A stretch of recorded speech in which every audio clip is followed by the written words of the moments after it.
everyone, Jolene here from Bookworm Adventure Girl. Welcome back. To those who are new, thanks for checking out my channel. If you like diverse reading and Canadian literature, then please hit subscribe and stick around. Today is the 9th episode in the Mondays with Margaret series, and the first episode in 2021. So happy New Year to everyone watching for the first time this year. Today we are going to be taking a look at Margaret Atwood's first non-fiction novel that I didn't even know existed until I was preparing for this series. It's called Survival, a thematic guide to Canadian literature. Survival was published in 1972 by House of Anansi Press, and as Margaret Atwood says, it caused quite an uproar. It came out at a time when there was little to no attention paid to Canadian writers, and many people didn't believe, or they just never thought, about the fact that there was Canadian literature. So Atwood lived through this time when serious writers were leaving the country in order to be successful. But kudos to Atwood, who stayed, and she and others helped to change things and make a difference. So I was excited to read Atwood's nonfiction, since I really don't think of nonfiction when I think of Margaret Atwood's writing. But there are a few nonfiction books in our schedule, which I will give you more details about our reading schedule at the end of the video. What I loved most about this book was not only did I learn more about Atwood, but I learned how to look at Canadian literature and analyze it a little bit more. So Atwood explains in her introduction that one of the principles in survival is that literature has something to do with the people who create it, which makes sense, and that the people who create it have something to do with where they live and where they come from. But to me, that also makes sense. So the fact that this book became a bestseller was shocking at the time, because to say that Canadian literature not only existed, but that it had significance and that it could be interesting was unheard of. And this is probably not so surprising to us now. I kind of liken it to the need for diversity. People want to see themselves represented in literature, films, and TV, as I think they should. And I think that this was a desire that many Canadians had, and even if they weren't able to articulate that, I think that this novel gave them a new perspective of themselves as Canadians. I think it was something that gave them sustenance, and they didn't even know that they were hungry for it. Atwood says that literature is not only a mirror, but that it's also a map. She says a geography of the mind, and I love that. So you might be wondering why I would choose to put this in the schedule for Mondays with Margaret, when we already know that there's Canadian literature, which we affectionately call Can Lit. So there's 3 reasons, and one is to remember or learn how Can Lit came to be and how it has grown. 2 would be that Atwood didn't research this book. She didn't go looking for books that would prove her point. She used writers and books that she was familiar with, and then she shared her observations. So this book gives us an insight into what literature and writers she was reading and what inspired and influenced her, at least up until the early 70s. And the 3rd reason is because we are taking a whole year to read Margaret Atwood in this series, I think it only makes sense that we pay respect to what it is that she has done for Can Lit, and not just for her own writing, but for her regard and her fostering of Canadian literature and Canadian writers in general. So she has been and continues to be a key player. So this book itself is an example of that. Atwood wanted this book to be accessible to as many people as possible. And she was very successful because it was cheaper, and all the suggested books in this had to be in paperback and had to be available. And it also had to be practical. Her thinking was that it had to be for teachers and students and readers. So Atwood chose themes which she calls key patterns that she found in Canadian and French Canadian literature that make it distinct from other literatures. The first is survival, which Atwood says is the central symbol. And she distinguishes between bare survival, which would be because of our weather, and we have some pretty nasty weather sometimes, or survival of a crisis or disaster. And then there's grim survival, which she says could be cultural survival. For those who have been following along in this series, you might remember in Surfacing, which we read last week, I kind of wondered about the way the word Americans was constantly being used. And Christine, who follows along, had some interesting thoughts about it. And Atwood says the following, and it's on page 27. She says, for French Canada, after the English took over, it became cultural survival, hanging on as a people, retaining a religion and a language under an alien government. And in English Canada, now while the Americans are taking over, it is acquiring a similar meaning. So there was some kind of tension that the Americans were taking over. Atwood says that although we see this as a theme in American and English literature, it is distinct because for American literature, survival is about the adventure or sense of danger. And for English literature, it is a sense of security where everything is kind of in its place. But she says for Canadian literature, it is intolerable anxiety. On page 28, she says, our stories are likely to be tales not of those who made it, but of those who made it back from the awful experience. The North, the snowstorm, the sinking ship that killed everyone else. The survivor has no triumph or victory, but the fact of his survival. He has little after his ordeal that he did not have before, except gratitude for having escaped with his life. Atwood describes what she calls the 4 basic victim positions, starting on page 33. Our literature tends to fall under the second position, which is to acknowledge the fact that you are a victim, but to explain this as an act of fate, the will of God, the dictates of biology. In the case of women, for instance, the necessity decreed by history, or economics, or the unconscious, or any other large, general, powerful idea. In any case, since it is the fault of this large thing, and not your own fault, you can neither be blamed for your position, nor be expected to do anything about it.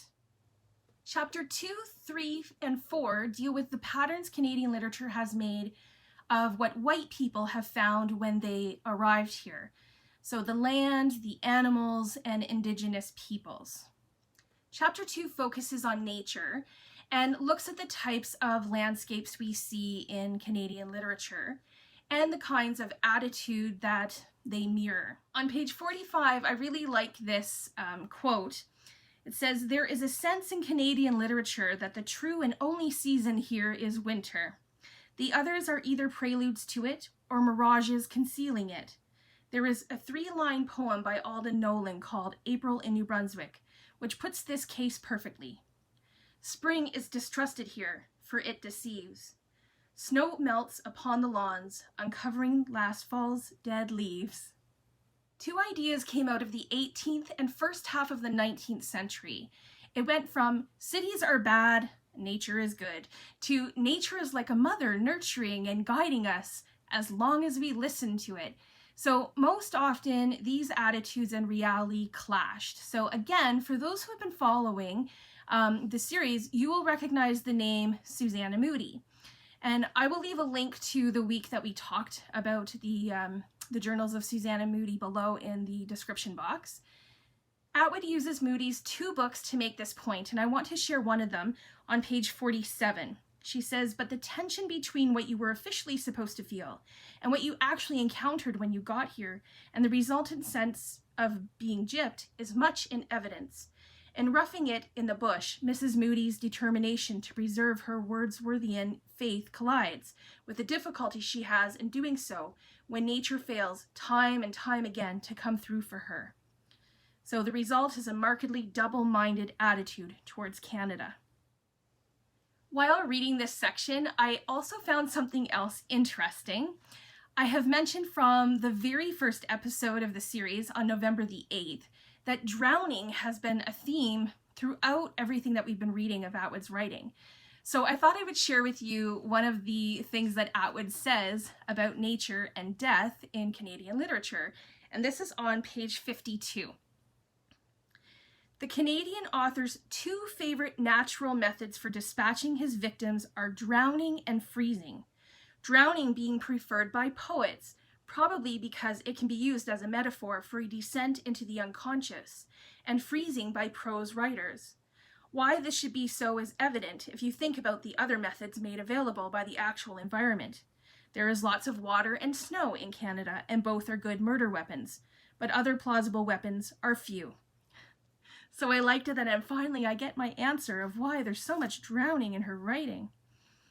Atwood recognizes that until very recently, which is to say the early 70s when the book was published, Indigenous peoples and Eskimos made their only appearances in Canadian literature through white writers.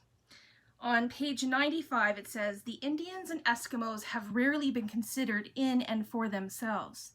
They are usually made into projections of something in the white Canadian psyche, a fear or a wish."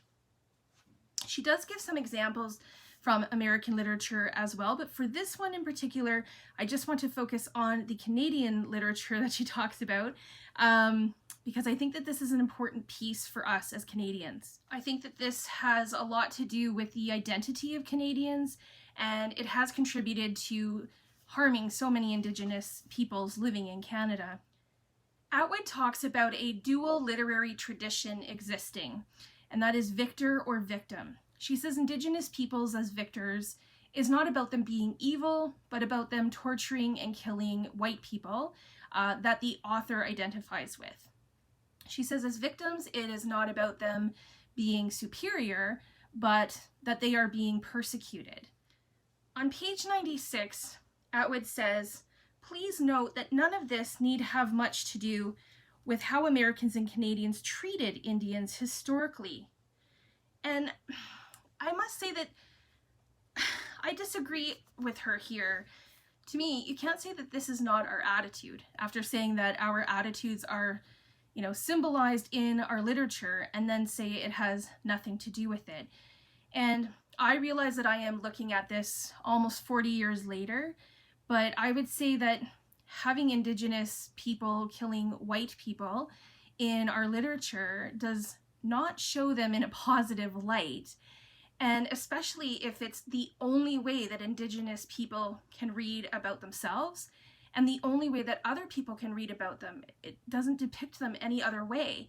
So if we look back at our history, Indigenous people have been treated as non-human and as though they are the villains. So I definitely think that this contributed to how Canada has treated Indigenous people. Indigenous peoples as victims in Canadian literature totally makes sense to me because they have been victims of colonialism, racism, and prejudice. Atwood turns to explorers and settlers. She explains that sometimes we need to look at our past to understand our present, or at least to understand how we arrived at the present. Writers will look to the explorers and settlers for this, even if it's just to use them as metaphors. And using metaphors is not unique, obviously, but what Canadian writers use as metaphors would be unique. So explorers are journeying through the land.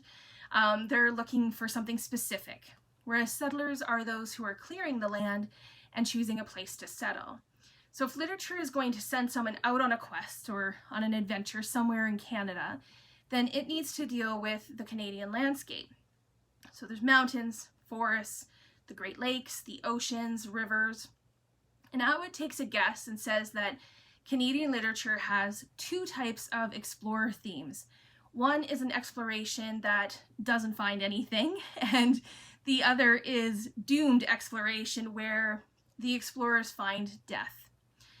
Canada's settlers are different than America's. So Canada never had a Wild West. And Atwood says that this is because of the Mounties, and they got there first. So the West or wilderness, it exists in Canada and in Canadian literature, but it's more of a place to find exile rather than to overcome it. There's no outlaws or lawless men for Canada. Atwood then moves to societies after exploration and settlement, and here she talks about the families. Now, obviously, families are written about in probably all literature, and again, she is able to distinguish how we see families in Canadian literature. So there is a 3-generation pattern that has both negative and positive qualities. One of the positive qualities is survival. These generations are the rigid grandparents, the gray parents, and the children who try to escape the older generations. So I like how she compares the literature here, because this is something that I've never really thought about before. On page 143, she talks about family in English literature. She says it's the extended family composed of distant ancestors and relatives of all kinds. Cousins reckoned up by dozens, numberless aunts. It is a structure within which, and in terms of which, the characters grow and develop.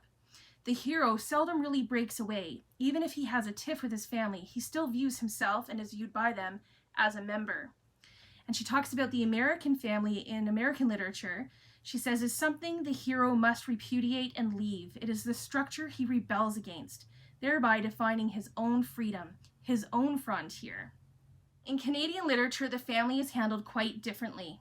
The Canadian protagonist often feels just as trapped inside his family as his American counterpart. He feels the need for escape, but somehow he is unable to break away. The next theme Atwood talks about is the reluctant immigrant. Here she again uses Susanna Moodie as an example. She uses her a few times.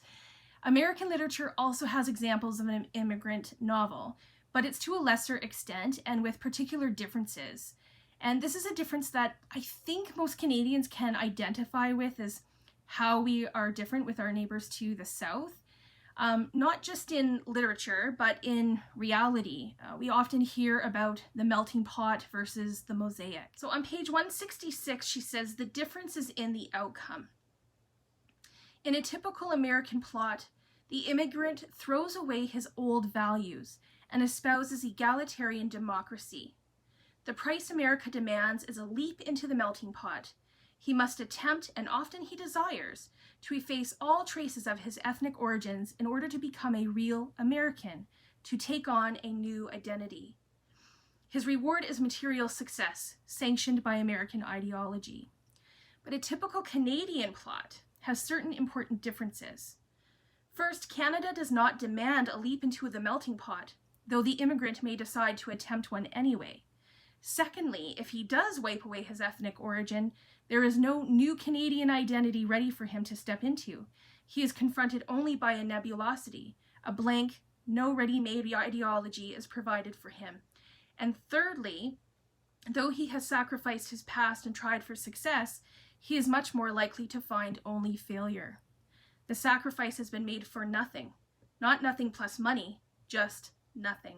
So this is kind of a depressing way of looking at our literature, but Atwood does tell you at the beginning of the book to be prepared for that it's a little bit depressing, and she tries to give hope throughout the book, so that's a good thing. She also points out that the lack of expectation is a common characteristic of protagonists in Canadian immigrant fiction. The characters don't think they are coming to a promised land. As a rule, they come to get away from bad conditions somewhere else. But they are not traveling towards anything. She says there's no Statue of Liberty or golden doors await them. And when they do have expectations, these are purely material. The theme of heroes is also different in Canadian literature. Atwood says that we will have a hard time finding a great man type of hero in Canadian literature. So this is something I'm going to have to think of a little bit more as I'm reading. But she says on page 184, the traditional hero is defined by the purpose and quality of his death. The American way of death, as demonstrated by both history and literature, is death by violence, assassination, lynching, murder. The English way of death, insofar as there is a single one, is death by history. That scene on the battlefield or in the tower or on the scaffold just before the axe falls appears to be the essential to a good English historical movie. She says the Canadian way of death is death by accident. Death by nature, which we've already discussed. Those that drown, freeze, or fall off mountains are usually seen as victims of circumstance or of the environment. The next theme that Atwood talks about is that of artist. And I mentioned earlier that many writers in the 60s, 70s sometimes chose to leave Canada in order to become successful in other countries. So here Atwood talks about that a bit more. And Atwood says that most Canadian artists are in that third generation of the family that we talked about, in that family pattern. and they use their artistry as a means of escape. So Atwood looks at, what happens to them and why. So in Canada, a lot of the tension was between the artist and the audience. Atwood says that the artist either gave up or left the country, and they gave up because their work coming from Canada was seen as second-rate, so the audience wasn't interested.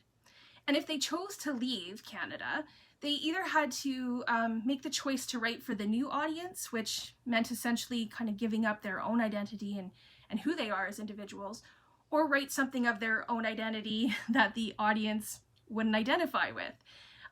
So it's a tricky choice there, but Atwood offers a third option, which she claims to be seeing in the early 70s, and that is a change in the audience within Canada. So next, Atwood makes an interesting observation about women in Canadian literature. She points out that they are all old. She describes them on page 223. It makes me laugh. She says, "If you trusted Canadian fiction, you would have to believe that most of the women in the country, with any real presence at all, are over 50, and a tough, sterile, suppressed, and granite-jawed lot they are. They live their lives with intensity, but through gritted teeth, and they are often seen as malevolent, sinister, or life-denying, either by themselves or by other characters in their books." I just think that that is a great description. Atwood gives a couple of reasons why this might be the case. She says there are many woman nature metaphors in Canadian literature. Sometimes she is rock and sometimes she is ice. And Atwood uses a quote from Warren Tellman on page 224, and it says, "Nature is a woman, but an old, cold, forbidding, and possibly vicious one."